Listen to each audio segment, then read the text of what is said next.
حضرت علی رضی اللہ تعالیٰ عنہ کے خدمت میں ایک شخص آ کے کہنے لگا، یا علی، دن کے آغاز میں سب سے پہلے کیا ہوتا ہے؟ بس یہ کہنا تھا تو حضرت علی رضی اللہ تعالیٰ عنہ نے فرمایا، اے شخص، دن کا آغاز 2 فرشتوں سے ہوتا ہے۔ ایک فرشتہ گھر گھر جا کے دعا کرتا ہے اور دوسرا فرشتہ گھر گھر جا کے التجا کرتا ہے۔ وہ پوچھنے لگا، یا علی، کس بات کے لیے دعا کرتا ہے اور کس بات کے لیے التجا؟ حضرت علی رضی اللہ تعالیٰ عنہ نے فرمایا، میں نے اللہ کے حبیب صلی اللہ علیہ وسلم سے سنا کہ صبح سے پہلے 2 فرشتے زمین کو آتے ہیں اور گھر گھر جا کے دیکھتے ہیں۔ جس گھر میں کوئی ایسا بندہ ہوتا ہے جو رزق حلال کماتا ہے اور اللہ کے بندوں پہ خرچ کرتا ہے، اپنے عزیز و اقارب کا خیال اپنا فرض سمجھتا ہے،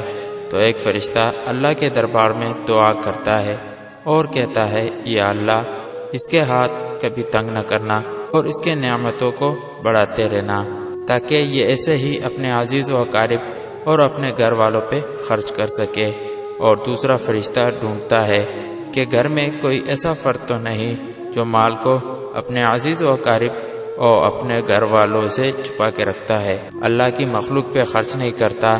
یاد رکھنا، جب وہ کسی ایسے انسان کو دیکھتا ہے جو اپنے مال کو ذخیرہ کر کے انسانوں سے چھپا کے رکھتا ہے، تو اللہ کے دربار میں التجا کرتا ہے اور کہتا ہے، یا اللہ، اس بندے سے اس دولت کا سخت حساب لینا اور اس بندے کو دنیاوی دولت سے محروم کر دے، کیونکہ یہ اپنی دولت تیرے بندوں پہ خرچ نہیں کرتا، اپنے گھر والوں اور عزیز و اقارب کو محروم رکھتا ہے،